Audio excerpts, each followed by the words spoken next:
Narito naman po ako para sa aking cooking recipe. Ang gagawin po natin ay twist sa laham. Kasi dito po ang laham or sheep is laging tuyo ang pagkaluto. Lalagyan po natin siyang twist. Ang need natin ng ingredients, of course, laham, ang bawang, tomato, and basal or sibuyas, patata, carrots, bell pepper, and then pork spicy. And this, of course, this one. Ang tomato paste at ang Maggi. Lagyan natin ang unang sibuyas. Pag brown na po siya,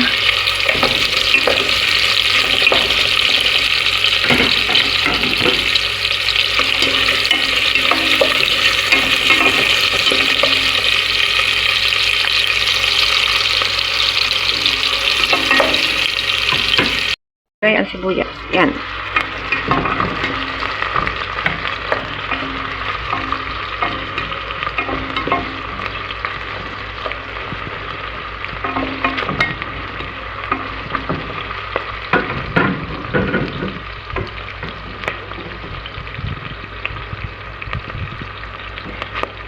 Tayin po natin siya golden brown.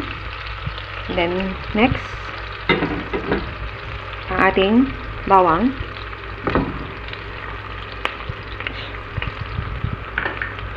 Ayan.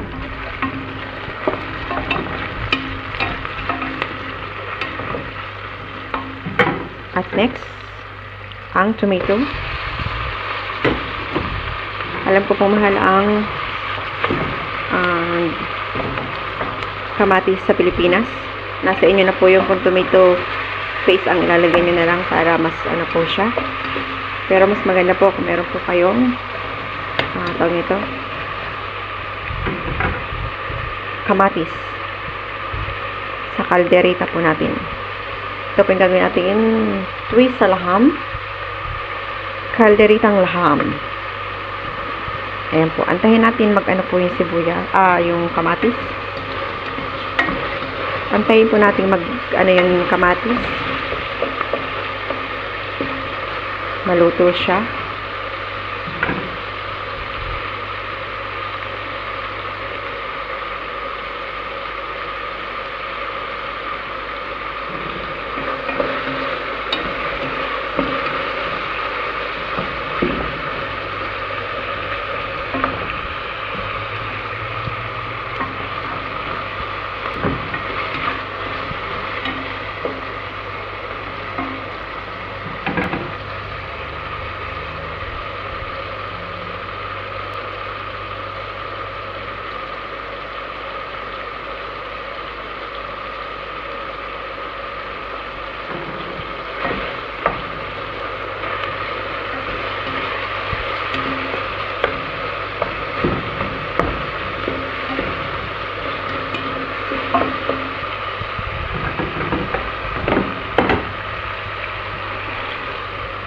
Ang next po lalagay natin ay ang laham.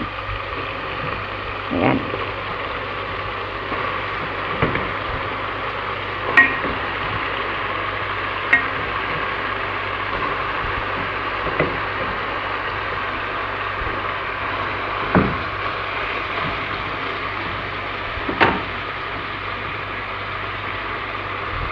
Kaya po nang dati na sabi ko, every time na magsangkot siya kayo ng chicken or beef, lagyan nyo po ng asin para mag-absorb po doon sa lulutuin nyo.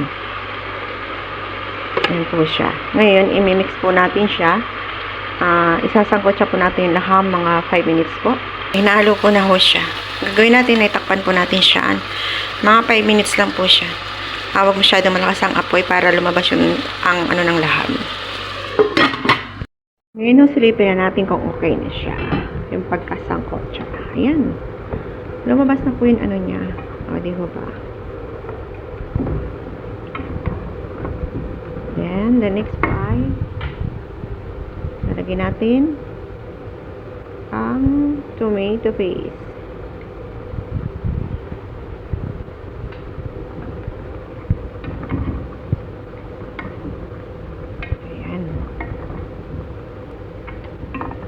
Gumagalaw po ang aking kaldero. Walang nagbibideo, kundi ako lang. Pag nilagay ko sa hindi abot ng tawag nito, ng aking stand. Hindi kita ang loob ng niluluto ko. Sunod po, lagyan natin ang black pepper at ang pilpil na pang-anghang. Ayan. And then, mix.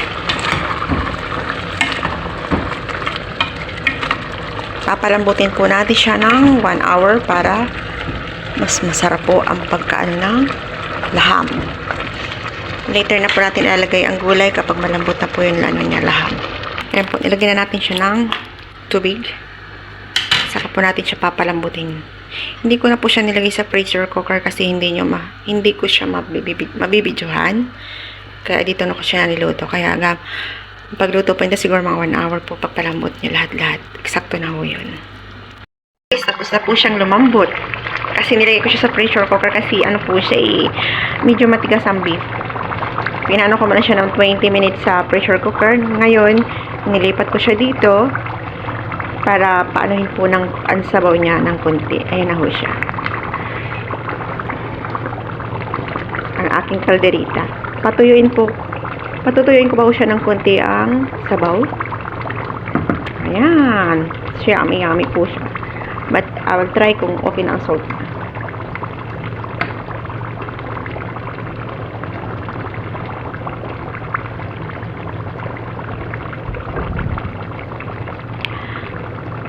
Eksakto lang po yung salt niya. Sa kanina, anghang niya. Eksakto lang po talaga siya. And then, ang white rice, ang partner po niyan. Luto ng aking laham, calderita spicy. Yan na ho siya.